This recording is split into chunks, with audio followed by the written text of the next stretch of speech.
Hello friends, आज हम लोग कक्षा 10 विषय भूगोल पाठ 1 भाग 4 करेंगे। आज का पहला हेडिंग है सतत विकास की अवधारणा। संसाधन मनुष्य के जीविका का आधार है। जीवन की गुणवत्ता बनाए रखने के लिए संसाधनों के सतत विकास की अवधारणा अत्यावश्यक है। संसाधन प्रकृति प्रदत्त उपहार है की अवधारणा के कारण मानव ने इसका अंधाधुंध दोहन किया, जिस कारण पर्यावरण समस्याएं उत्पन्न हो गई। इसमें पर्यावरण समस्याओं का अर्थ होता है प्रदूषण या और भी बहुत तरह के पेड़ पौधे या जीव जंतु जो धीरे धीरे प्रकृति में गायब होते जा रहे हैं, क्योंकि मनुष्य इसका अंधाधुंध इस्तेमाल कर रहा है और उसके लालच की सीमा समाप्त नहीं हो रही है। तो हमें करना क्या होगा? हमें संसाधन को बचाना होगा। अपने भविष्य की ज़रूरतों को पूरा करने के लिए, भविष्य के जो नेक्स्ट जेनरेशन होगा उसकी ज़रूरतों के लिए हमें संसाधन को बचाना होगा।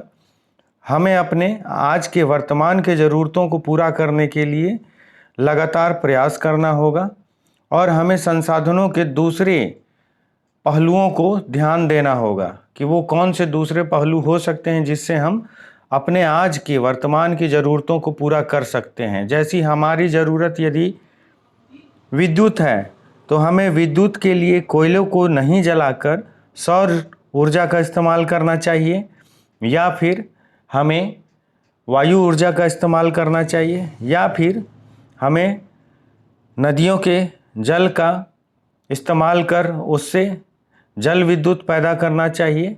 और इस तरीके से ये सब अलग अलग माध्यम है जिससे हम अपनी ज़रूरतों को पूरा कर सकते हैं। और इन्हीं चीज़ों को विकास करना और इन्हीं चीज़ों का ज़्यादा से ज़्यादा इस्तेमाल करना कि प्रकृति के ये सब उपहार हैं और ये प्रतिदिन उपलब्ध रहते हैं, हमेशा उपलब्ध रहते हैं। हम इसका जितना चाहे इस्तेमाल कर सकते हैं और अंधाधुंध भी इस्तेमाल करेंगे तब भी यह कभी समाप्त नहीं होगा। तो हमें इस तरह के संसाधनों का इस्तेमाल ज़्यादा से ज़्यादा करना चाहिए। इसे ही हम सतत विकास कहेंगे। व्यक्ति के लालच लिप्सा ने संसाधनों का तीव्रतम दोहन कर संसाधनों के भंडार में चिंतनीय ह्रास ला दिया है। इसका अर्थ है कि इंसान बहुत ज़्यादा लालची हो गया है और उस लालच की वजह से संसाधन बहुत तेज़ी से घट रहे हैं। संसाधनों का केंद्रीकरण खास लोगों के हाथों में आने से समाज दो स्पष्ट भागों में संपन्न और विपन्न बंट गया है। इसका अर्थ है कि संसाधन कुछ खास लोगों के हाथों में केंद्रित है, चाहे वो हम लोग उद्योगपति बोल लें या मंत्री बोल लें या ऑफिसर्स बोल दें, ये इन सभी लोगों के हाथों में केंद्रित है। और इसकी वजह से जिसके हाथों में संसाधन है वो अमीर हो गए और जिसके हाथों में संसाधन नहीं है वो गरीब हो गए। संपन्न लोगों द्वारा स्वार्थ के वशीभूत होकर संसाधनों का विवेकहीन दोहन किया गया, जिससे विश्व परिस्थिति में घोर संकट की स्थिति उत्पन्न हो गई। भूमंडलीय तापन, ओजोन क्षय, पर्यावरण प्रदूषण, मृदा क्षरण, भूमि विस्थापन, अम्लीय वर्षा, असमय ऋतु परिवर्तन जैसी पारिस्थितिक संकट विश्व पर, पृथ्वी पर व्याप्त सभ्यता संस्कृति को निगल जाने को तैयार है। अगर इन स्वार्थी तत्वों या देशों द्वारा अनवरत विदोहन चलता रहा तो पृथ्वी का जैव संसार विनाश के आगोश में समा जाएगा। इस पैराग्राफ में यह समझाया गया कि हमें संसाधनों को बचाना चाहिए, संसाधनों का विवेक पूर्ण इस्तेमाल करना चाहिए, क्योंकि जो स्वार्थी लोग हैं वो अपने स्वार्थ से लालच में आकर संसाधनों का विवेकहीन दोहन करेंगे और इससे बहुत तरह के पर्यावरणीय संकट उत्पन्न हो जाएंगे। ये संकट क्या है? तो इससे हमारी पृथ्वी गर्म होने लगेगी, इससे ओजोन लेयर यानी ओजोन की जो परत है वो कमज़ोर होने लगेगी, गर्मी बढ़ जाएगा, पर्यावरण प्रदूषण बढ़ जाएगा। पर्यावरण प्रदूषण में वायु प्रदूषण हो सकता है, ध्वनि प्रदूषण हो सकता है, मिट्टी प्रदूषण हो सकता है, भूमि विस्थापन होने लगेगा, अम्लीय वर्षा होगी जिससे शरीर पर अनेक तरह के रोग होने लगेंगे, फसल बर्बाद होने लगेगा इस अम्लीय वर्षा से। असमय ऋतु परिवर्तन होगा, इसका मतलब कि गर्मी के सीज़न में गर्मी बहुत ज़्यादा बढ़ जाएगी, ठंड के सीज़न में ठंड बहुत ज़्यादा बढ़ जाएगी। ऐसी अनेक संकट पृथ्वी पर आने लगेगा जिससे पृथ्वी की सभ्यता, संस्कृति, इंसान, पेड़ पौधे, जानवर सब धीरे धीरे समाप्त होने लगेंगे और उसके बाद लास्ट में पृथ्वी भी समाप्त हो जाएगी। तो उपरोक्त परिस्थितियों से निजात पाने एवं विश्व शांति के साथ जैव जगत को गुणवत्तापूर्ण जीवन लौटाने के लिए सर्वप्रथम समाज में संसाधनों का न्याय संगत बंटवारा अपरिहार्य है। इन लाइनों में यह समझाया गया कि हमें संसाधनों का इस्तेमाल विवेकपूर्ण तरीके से करना चाहिए और हमें इस बात का ध्यान रखना चाहिए कि हमारा पर्यावरण बचा रहे, हमारी पारिस्थितिकी बची रहे और हम गुणवत्तापूर्ण जीवन के लिए संसाधनों को सही तरीके से इस्तेमाल करेंगे तो अगले जनरेशन के लिए भी यह संसाधन बचे रहेंगे और उन्हें भी इसका लाभ, भरपूर लाभ मिलता रहेगा। दूसरे शब्दों में संसाधन का नियोजित उपयोग होना आवश्यक है। इससे पर्यावरण को बिना क्षति पहुंचाए भविष्य की आवश्यकताओं के मद्देनज़र वर्तमान विकास को कायम रखा जा सकता है। ऐसी धारणा ही सतत विकास कही जाती है। इससे वर्तमान विकास के साथ भविष्य भी सुरक्षित रह सकता है। यहाँ इन लाइनों में यह स्पष्ट किया गया कि हमें अपने वर्तमान ज़रूरतों को ध्यान में रखते हुए, वर्तमान आवश्यकताओं को ध्यान में रखते हुए विकास करते रहना चाहिए और संसाधनों को बचाते हुए हमें संसाधनों के दूसरे विकल्पों पर जाना चाहिए और उन विकल्पों से जो कि पर्यावरण में, इस प्रकृति में हमेशा नवीकरणीय ऊर्जा के स्रोत हैं, उनसे हम अपनी आज की ज़रूरतों को पूरा कर लें।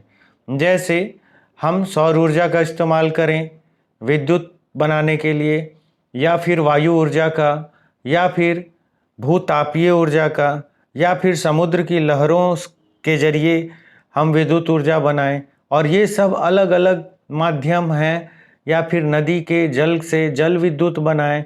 ये सभी अलग अलग माध्यम हैं जिसके जरिए हम विद्युत बना सकते हैं और बना भी रहे हैं, और इससे हम अपने वर्तमान ज़रूरतों को पूरा करेंगे और कोयले पर निर्भरता, पेट्रोलियम पर निर्भरता को कम करेंगे।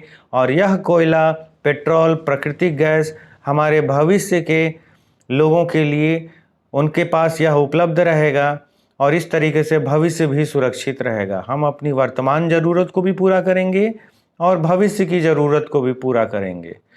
स्मरणीय तथ्य: प्रथम पृथ्वी सम्मेलन का आयोजन 3 से 14 जून 1992 को रियो डी जेनेरो में किया गया, जिसमें विकसित और विकासशील देशों के लगभग 178 प्रतिनिधियों ने भाग लिया। इस सम्मेलन में ग्लोबल वार्मिंग, वन संरक्षण, जैव विविधता कार्यक्रम 21 और रियो घोषणा पत्र पर समझौता किया गया। कार्यक्रम 21, इसका मतलब एजेंडा 21 क्या था?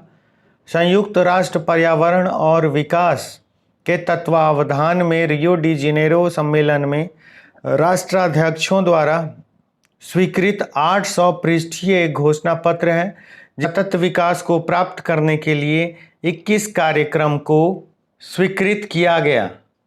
इस एजेंडा 21 को गठित करने हेतु सभी देशों को निर्देश दिए गए तथा इस पर होने वाले खर्च के वहन हेतु विश्व पर्यावरण कोष की स्थापना की गई। द्वितीय पृथ्वी सम्मेलन का आयोजन 23 से 27 जून 1997 को न्यूयॉर्क में प्रथम सम्मेलन के मूल्यांकन के लिए 5 वर्ष बाद आयोजित हुआ। इसे +5 सम्मेलन भी कहा जाता है। क्योटो सम्मेलन क्या है? दिसंबर 1997 में पृथ्वी को ग्लोबल वार्मिंग से बचाने के लिए जापान के क्योटो में सम्मेलन आयोजित हुआ। इसमें 159 देशों ने भाग लिया। इसमें 6 गैसों carbon dioxide, methane, N2O, HFC, perfluorocarbon, sulphur hexachloride को ग्लोबल वार्मिंग के लिए जिम्मेदार मानते हुए इसके उपयोग में कटौती पर सहमति बनी। जहां यूरोपीय संघ ग्रीन हाउस गैसों के उत्सर्जन में 8%, संयुक्त राज्य अमेरिका 7% एवं जापान 6% की कटौती पर सहमत हुए, इसे मॉन्ट्रियल समझौता 1987 का विस्तार भी माना जाता है। इस सम्मेलन को विश्व पर्यावरण सम्मेलन या ग्रीन हाउस सम्मेलन के नाम से भी जाना जाता है। तृतीय पृथ्वी सम्मेलन का आयोजन 10 वर्ष बाद 26 अगस्त से 4 सितंबर 2002 में जोहान्सबर्ग में आयोजित हुआ। इस सम्मेलन में पर्यावरण संबंधी 150 धाराओं पर विश्व स्तरीय सहमति तैयार करना था, पर इस सम्मेलन का कोई परिणाम नहीं निकल सका। इस सम्मेलन में विश्व के विभिन्न देशों से लगभग 2000 प्रतिनिधियों ने भाग लिया। और इस तरीके से हम लोगों ने पाठ 1 को पूर्णतः समाप्त किया। आइए अब हम लोग इस पाठ 1 का प्रश्न उत्तर करें। वस्तुनिष्ठ प्रश्न 1, कोयला किस प्रकार का संसाधन है? तो कोयला अनवीकरणीय संसाधन है, क्योंकि कोयला एक बार जल जाता है तो उसके बाद फिर राख बन जाता है, हम उसे पुनः दोबारा प्राप्त नहीं कर सकते हैं। सौर ऊर्जा निम्नलिखित में से कौन सा संसाधन है? पुनः पूर्ति योग्य है, क्योंकि यह हमेशा नवीकरणीय हो जाता है। प्रतिदिन सौर ऊर्जा सूर्य के प्रकाश के रूप में हमें मिलती है। तट रेखा से कितने किलोमीटर क्षेत्र सीमा अपवर्जक आर्थिक क्षेत्र कहलाता है? तो 200 नॉटिकल माइल को हम लोग अपवर्जक आर्थिक क्षेत्र कहते हैं। डाकुओं की अर्थव्यवस्था का संबंध क्या है? तो संसाधनों के अनियोजित विदोहन को ही हम डाकुओं की अर्थव्यवस्था का कहते हैं। समुद्री क्षेत्र में राजनैतिक सीमा के कितने किलोमीटर क्षेत्र तक राष्ट्रीय संपदा निहित है? तो यह 19.2 किलोमीटर तक राष्ट्रीय संपदा निहित है। लघु उत्तरीय प्रश्न, संसाधन को परिभाषित कीजिए। संसाधन क्या होता है? तो इसका उत्तर पेज नंबर 1 पर है। जीवन में अनेक वस्तुओं का उपयोग करते हैं। उपयोग में आने वाली ये सभी वस्तुएं संसाधन हैं। संसाधन भौतिक और जैविक दोनों हो सकते हैं।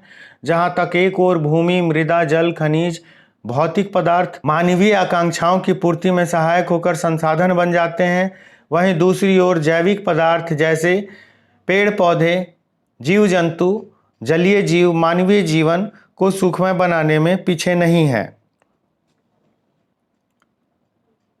दूसरा प्रश्न, संभावी एवं संचित कोष संसाधन में अंतर स्पष्ट कीजिए। इसका उत्तर पेज नंबर 5 और 6 में है। पेज नंबर 5 2.2 संभावी संसाधन, इसका उत्तर यहाँ पे है। हम उन सभी संसाधनों को संभावी संसाधन कहेंगे जिसका हम वर्तमान में उपयोग अभी नहीं कर रहे हैं। जैसे हिमालयी क्षेत्र का खनिज हम नहीं निकाल रहे हैं, जैसे राजस्थान गुजरात क्षेत्र में पवन और सौर ऊर्जा की असीम संभावनाएं हैं, हम इसका अभी जो भी इस्तेमाल कर रहे हैं काफ़ी अल्प कर रहे हैं। तो इन सभी संभावनाओं वाले संसाधन को हम संभावी संसाधन कहेंगे। संचित कोष संसाधन, हम संचित कोष संसाधन किसे कहेंगे?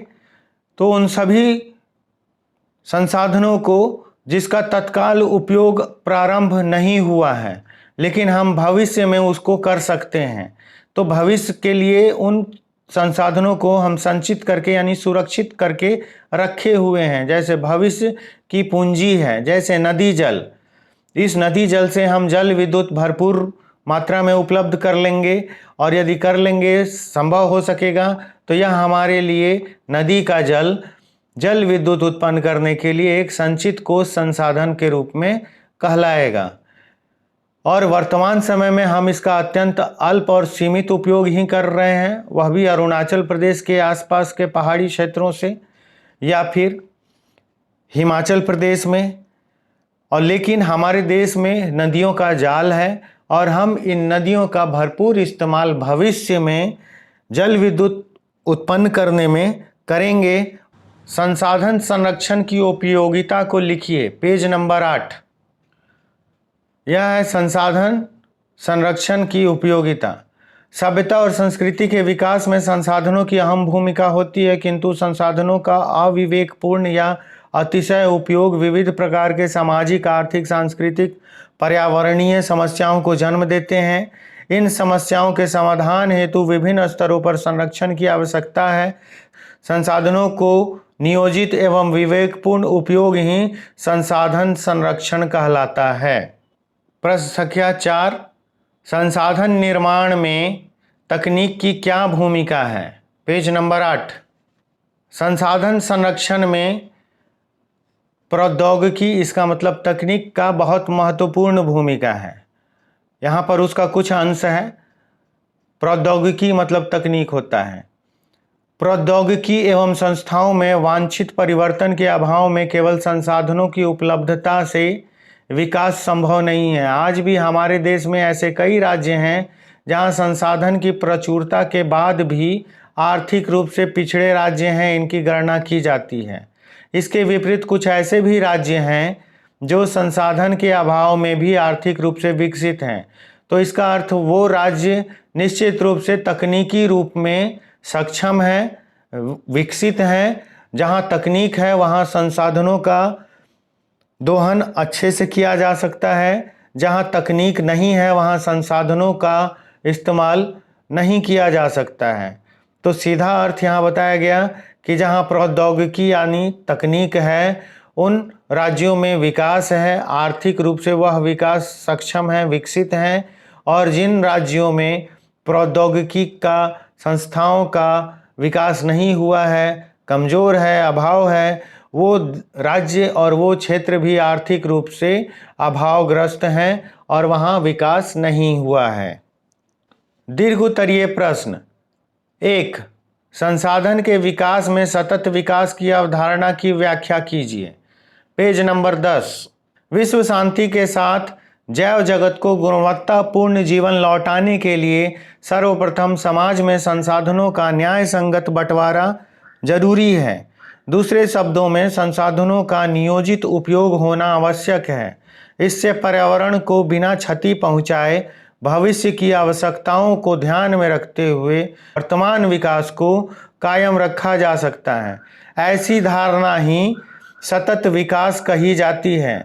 इससे वर्तमान विकास के साथ साथ भविष्य भी सुरक्षित रह सकता है और इसी को हम सतत विकास कहते हैं।